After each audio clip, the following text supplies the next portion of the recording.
Tustin hangout.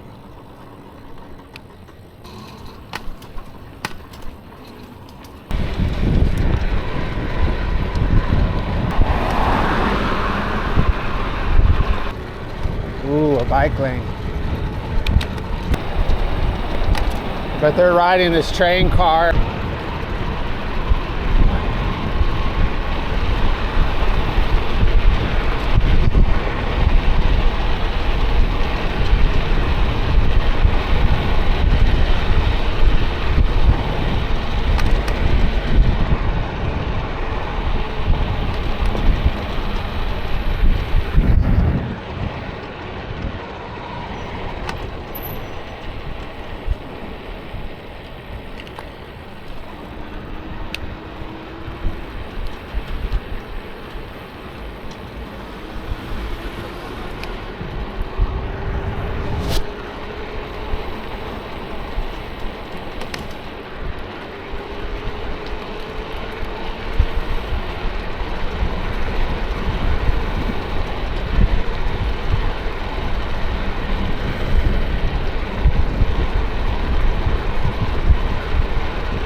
All right, so we are on the intersection of Tustin Avenue and Palm in the city of Orange. So it's about 5:58. I need to work on getting out of the house a little sooner so we can take some different routes, because when I leave late, it really limits my choices. Well, that's all right. It's fun anyway. So I'm not too sure which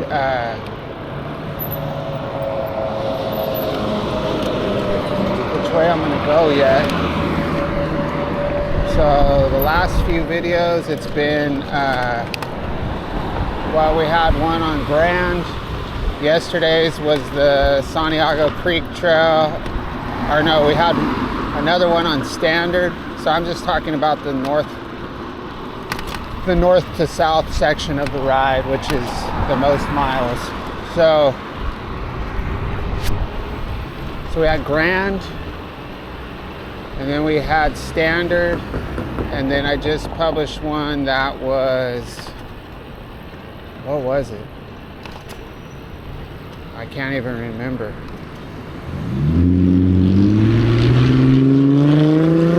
Let's just go straight. We'll just stay on Tustin.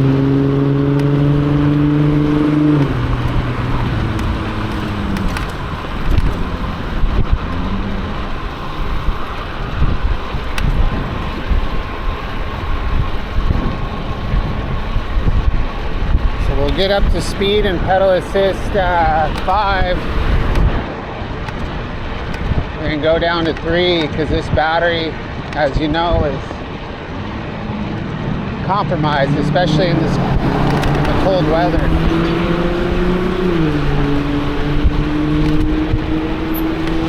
Maybe I should wrap my battery in a heating blanket before I leave. All right.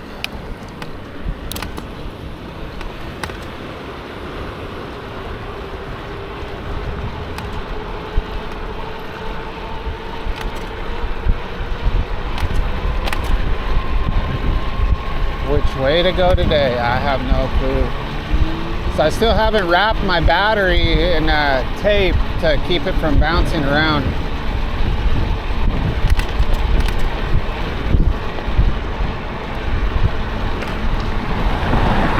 It's kind of cumbersome to remove the battery.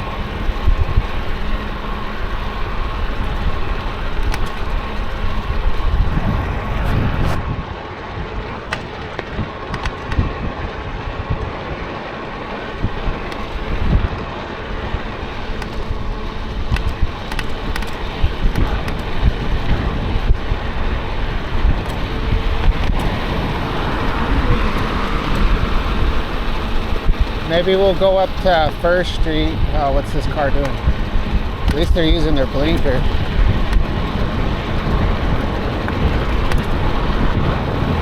Yeah, yesterday on my way home, I was on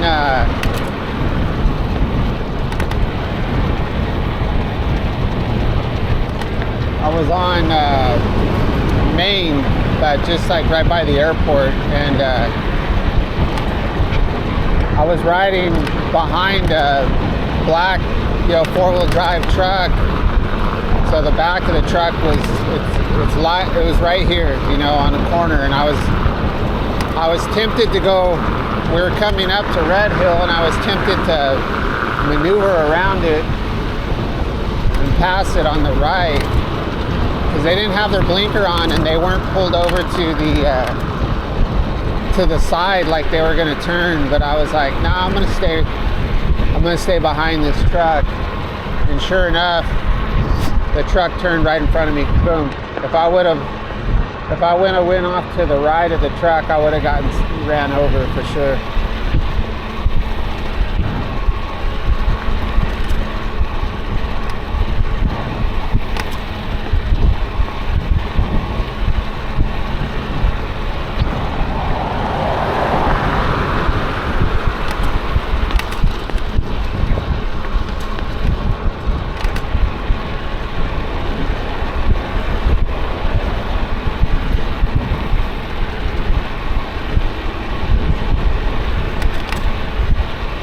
Another really misty morning. I love it.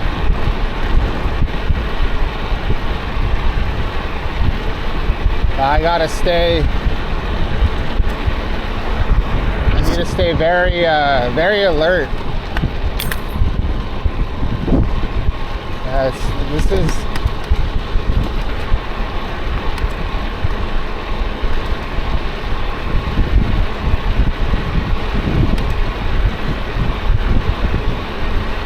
Definitely need to increase my visibility for people to be able to see me. I think that makes all the difference. Even when I'm driving, sometimes I see bikes that are just, the rider and the bike, they're just very lit up. Like you see them from a long ways away. And you're like, what the hell is that? It looks like some kind of, you have no idea what it is. You see all these lights and everything, and then you're like, oh, it's somebody on a bike.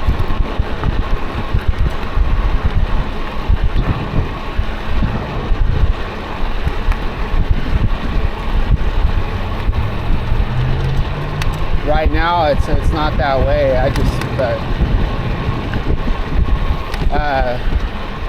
Someone mentioned this type of e-bike helmet in one of the comments. I can't remember what it was called. I seem to think it was called a Lumos, like Lumos. And I know there's tons of different types of helmets and lights and all that kind of stuff, but those helmets look cool, and they actually have kind of a face shield on them, and they look cool. And there's a bunch of different type with flashing lights on the back. I need that. I need to get maybe some lights on the bike that flash or something, and then some high visibility, like a high visibility jacket or something like that.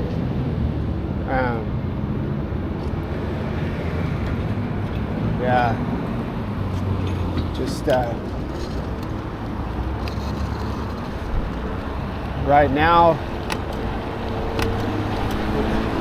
it's just not in the budget.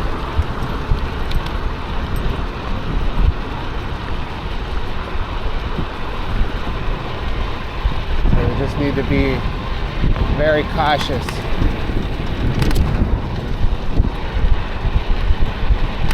All right, we got a guy hanging out over there fixing his bike.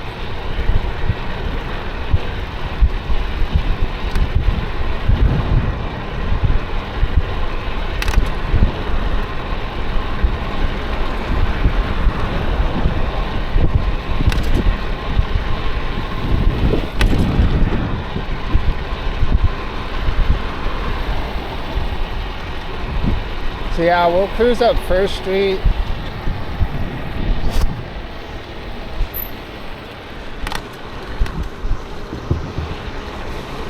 Got the leaf blower. Oh no, he's got a weed eater.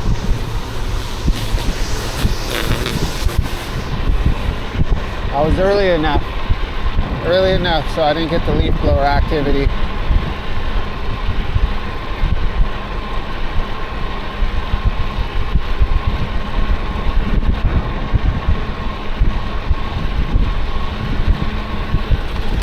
Whoa, big holes, big holes.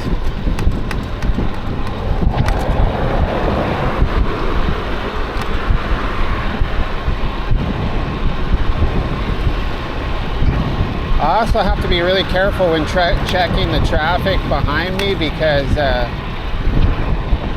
I look over my shoulder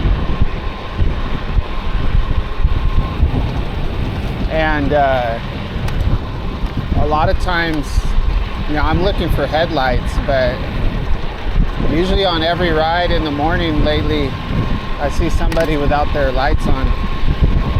So you can't trust that. You almost have to look a few times, or always just assume that there's somebody right behind you, even if you can't see him.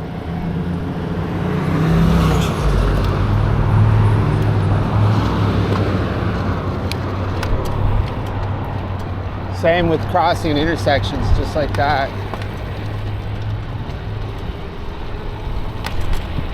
All right, so another Starbucks. Jeez, that place doesn't stop. All right, so we're gonna turn right here onto First Street, I guess. I wonder if I should go through Tustin. Let me think here.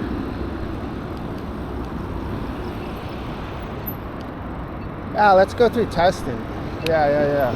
I know I said I was going to turn on First Street, which I am, but I'm just going to turn the other direction. Yeah, let's go through Tustin. We're going over the 55 freeway right now. So this will be a nice low-key ride.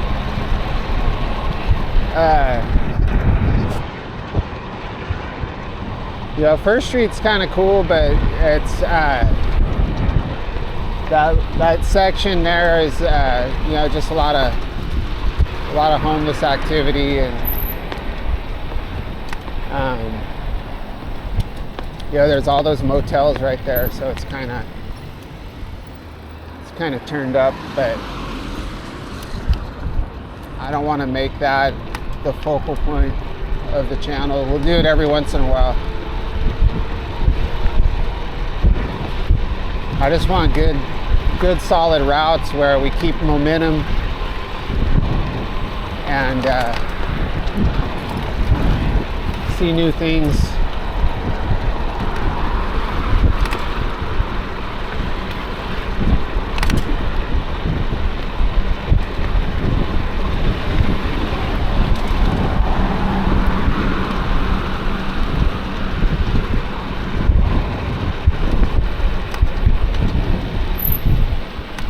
Cut through this park.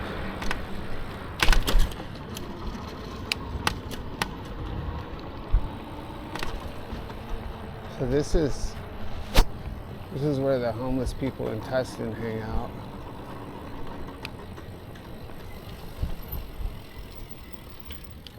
I'll cut through the grass right here. Wow, this is water.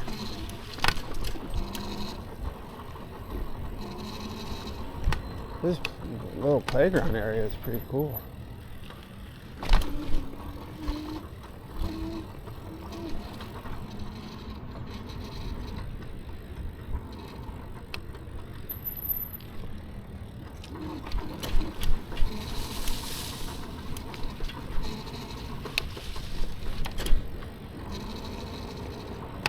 We're gonna cut over to El Camino. I don't know the name of this street.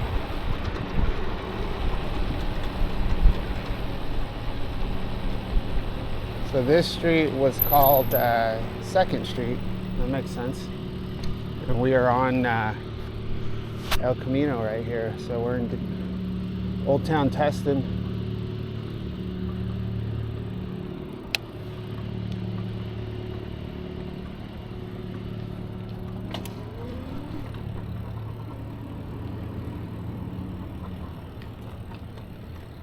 So I think that these are the, there's that massive tree in orange, the Moreton Bay Fig. I think these are the same types of trees.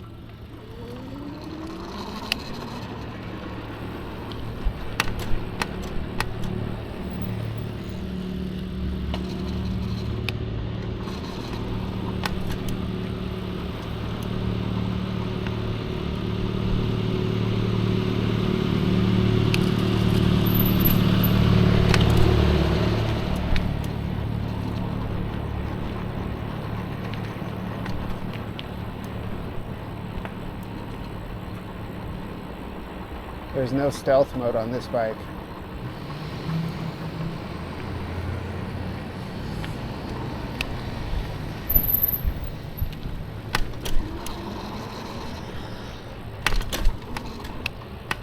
So I know there's more to see on on El Camino, but I take that part all the time. So I just wanted to ride through this little alley, kind of see what's back here.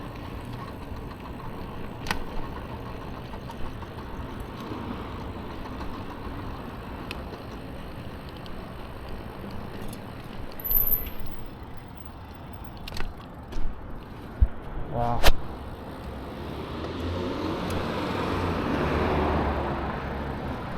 Looks like they have some serious construction going on. I'm tempted to go over there, follow the lights.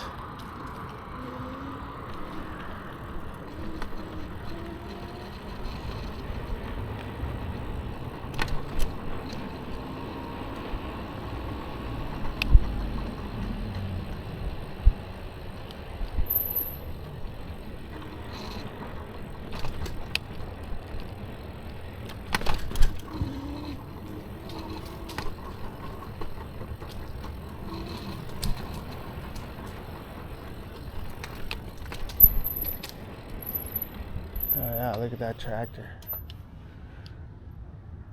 Caterpillar. 1947 Caterpillar D2 Orchard fender model.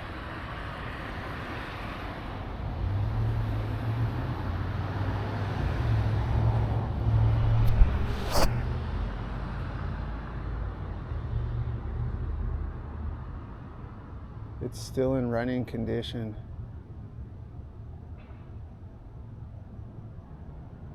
First gear 1.7 miles per hour, 5th gear 5.1.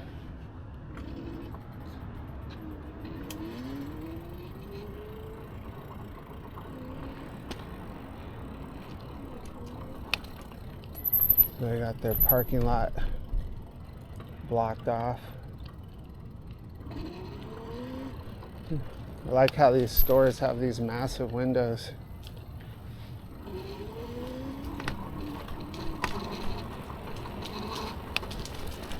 I broke down right here one time in my Nissan Murano.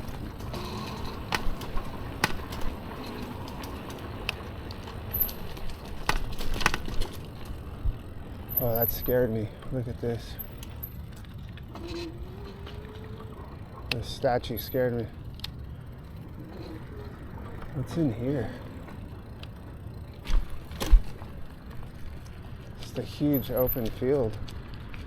Wow. Some prime real estate right there.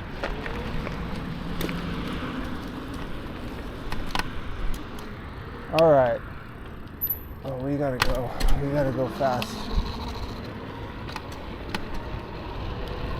Let's see. It's been 24 minutes already. Eek.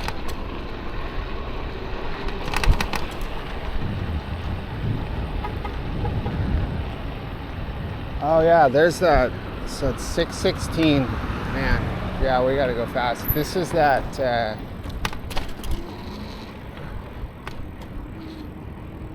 that bakery. I think someone was talking about.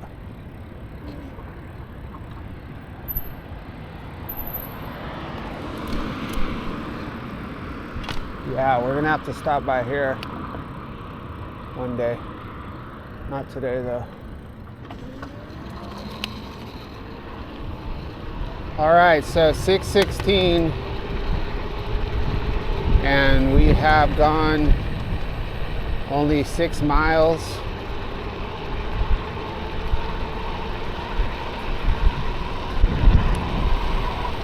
We'll go ahead and go up Newport and then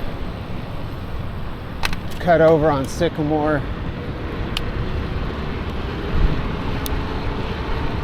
Look at all this traffic.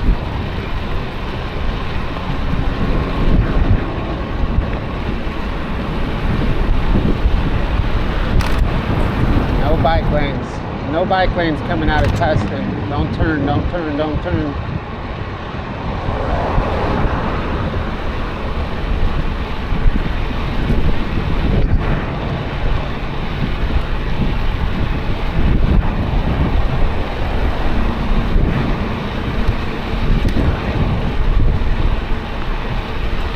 So in the mornings I wear a head covering. It covers my ears. I can still hear, but everything's kind of muffled. But it has one effect. It makes my bike feel like it's riding really smooth.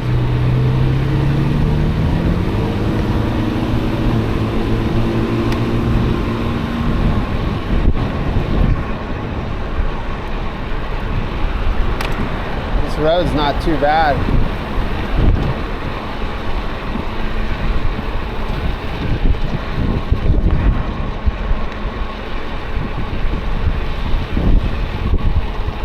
My light doesn't seem very bright. I think I had it on low beam, not bright beam. All right, so let's get over here. I don't know if we're gonna make this light. We might. Oh yeah, we have time. Perfect.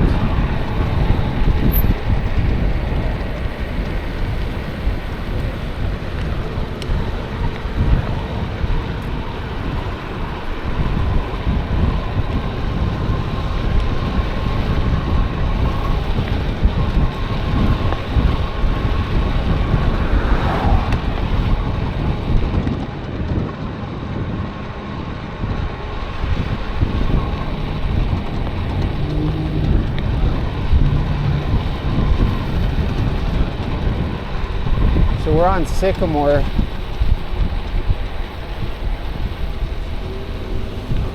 Heading towards Red Hill. Red Hill's right up there where that light is.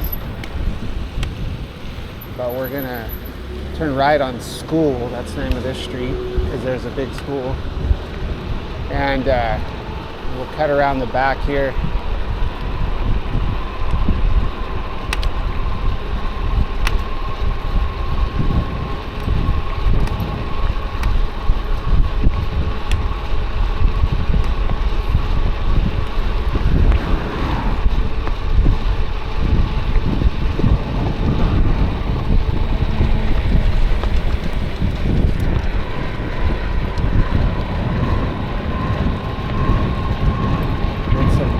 some exercise right now. A lot of the times I'm ghost pedaling, especially at the beginning of my ride.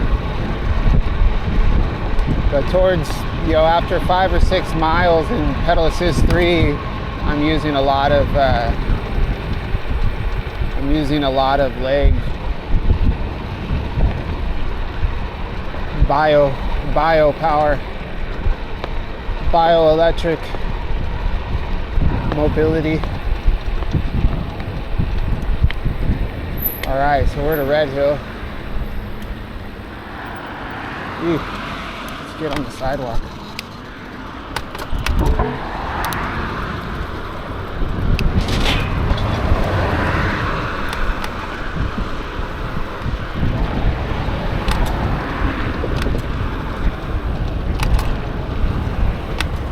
Let's have a gander. Looks clear. Truck sees me. Good guy. Good guy.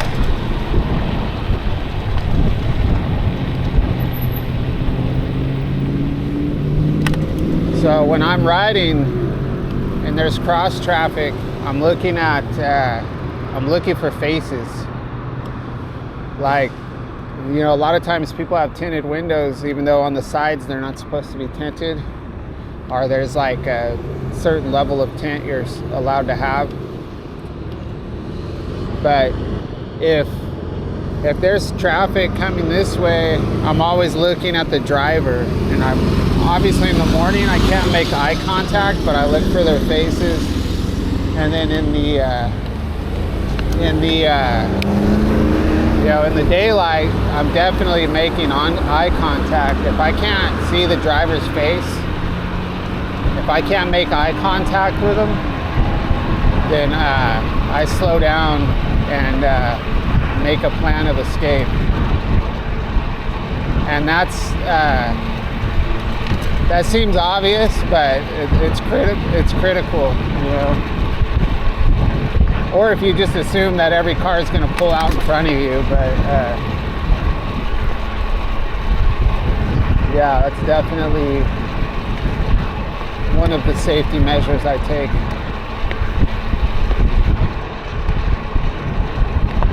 Like, there was a guy in that truck, and he was in his cab, but I could see his face, and I could see him looking right at me.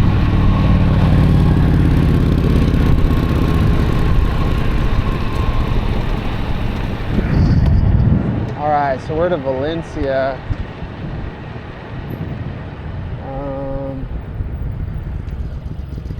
Which way do we want to go? Let's go on Valencia. He's gonna go.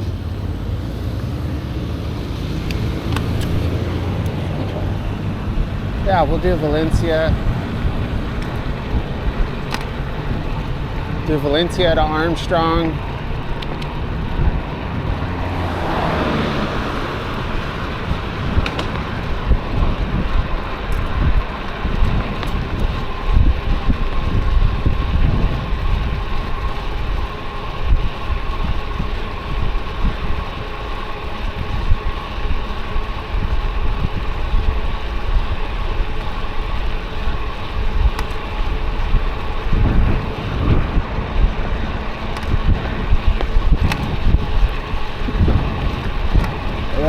Man, my stomach has that empty, sick feeling.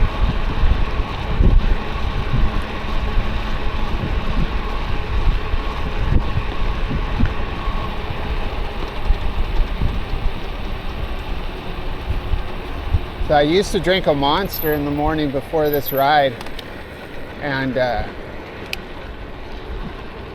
been making coffee lately.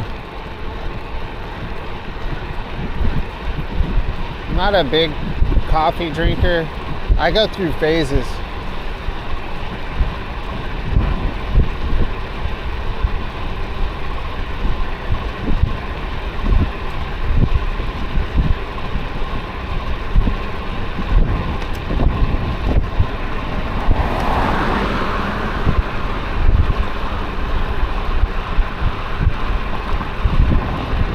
But when I I drink like a Monster in the morning, I feel like, I know it sounds strange, but I feel like it agrees with me a lot more than coffee. I mean, coffee doesn't like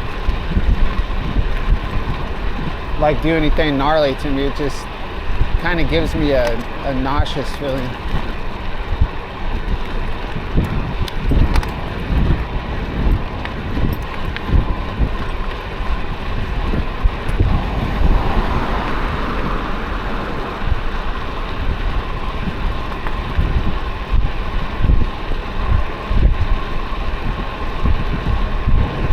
So not an exciting ride, but it's a nice ride.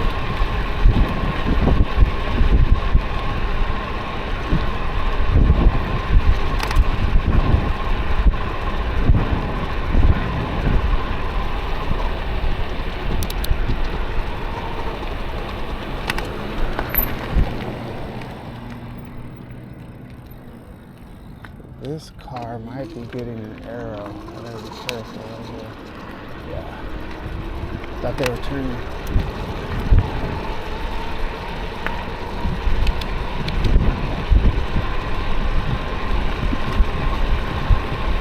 So we're already down to 3 bars, which the bars don't mean anything, really. We still have almost 48 volts, so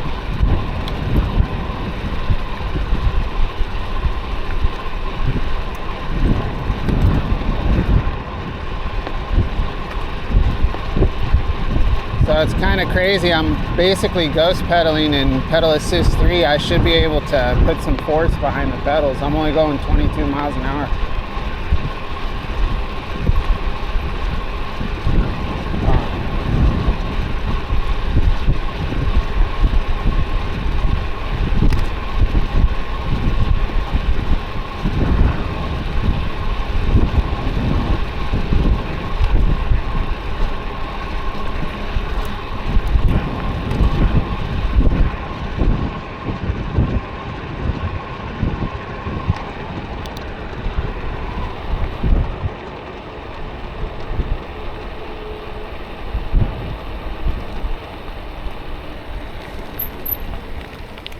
So I usually cut through Walmart, but we'll go straight.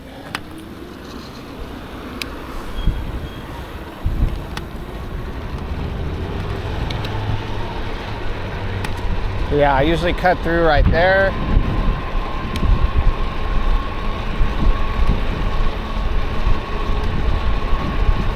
Oh, we got a tent with a shark face on it.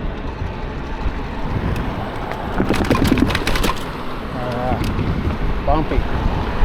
Feel that electric suspension.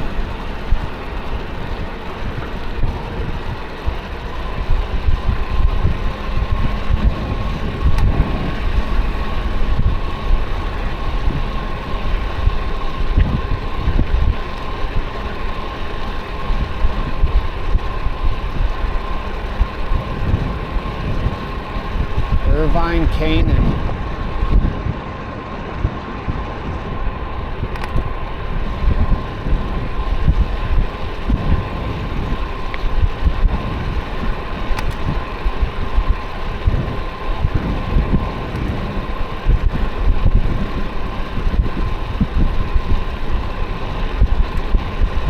So we got to get over to Von Carmen.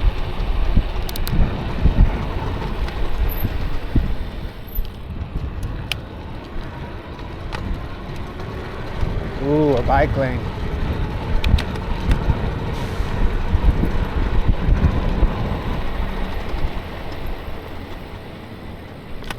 This doesn't look like it goes through.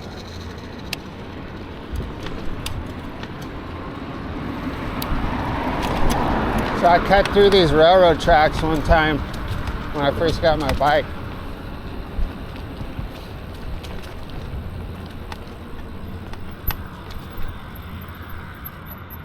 But best believe,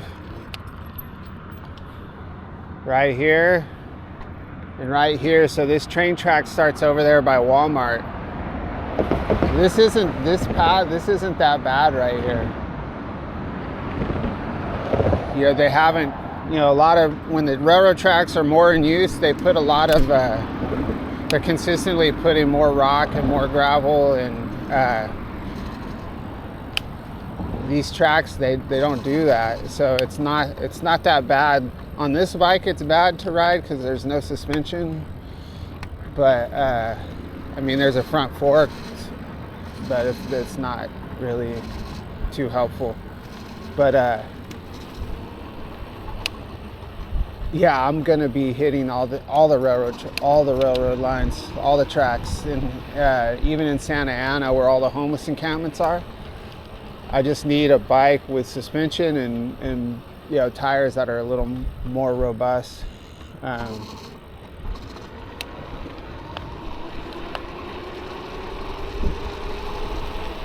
mean, I run over glass on a pretty consistent basis with this bike, but like if I had a bike like those E-Cells bikes, they have the 4-inch tires, some of them even more bigger than that. Maybe get some, I doubt I'll ever use Tannis armor, but I think I'd be able to ride along the tracks pretty smoothly on a different bike.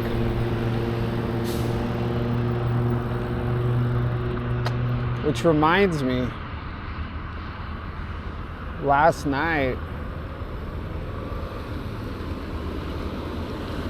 so I always have the TV on before bed, and I usually put on I always put on white noise. So I listen to Rain. I feel like we got this bus behind us.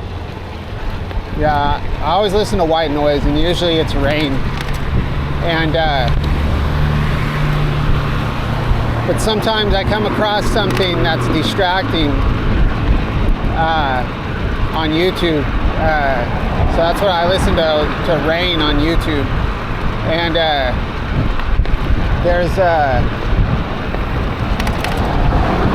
I came across a channel, it came up on my feed. It was this couple, and they're called the Yard Buzzards, and they ride the rails all over the U.S. and up into Canada. I had another channel, like probably last year, that I watched one night, where this guy was, you know, riding the trains, but like none of his videos were. The one I found, he was actually on a train, but all the other ones, he was just like talking about them and hanging out next to him, but never really quite committing to a train ride. It was kind of strange. But these guys, it looks like they're pretty legit. So they're like, yeah, they're that classic hobo. So they look like they're probably, I don't know, maybe 40s, late 30s, early 40s. So it's a girl and a guy. They have about 10,000 subscribers. And they got a dog with them. I can't remember their names, but their dog's name is Virginia. And the dog's well taken care of, and they're just kicking it in a little campsite that they made next to the train tracks. And then it shows them on the train riding from the video I watched. They were in Auburn, California, and I think they were going to head to Chicago or something like that. But they're riding this train car, and they got all their stuff. They've got their dog on there. The dog's got these doggy earmuffs on because the trains are so loud. And dude's got like one of those camping stoves, a little propane burner, and he's cooking some hot dogs. It's just, I don't know. There's something cool about that.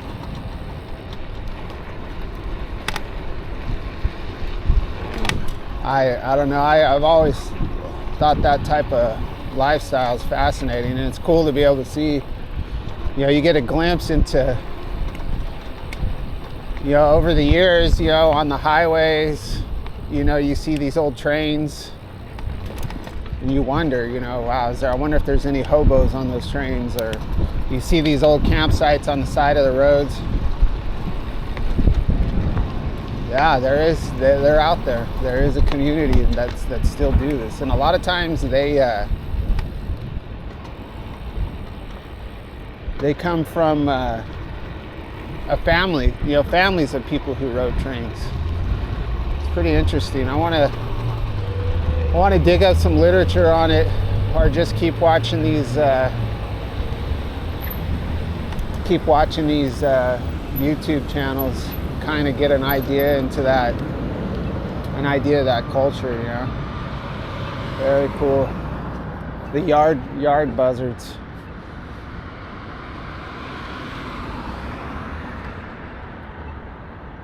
So she's talking about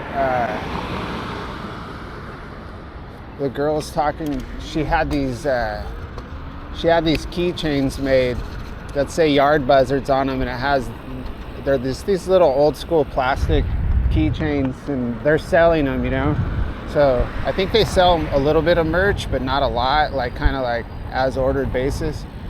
But she's talking about the money that they make for that.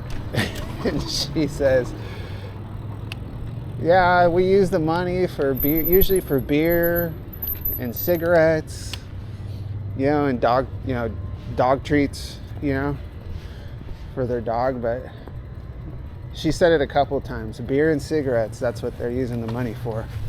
I don't think they have a problem.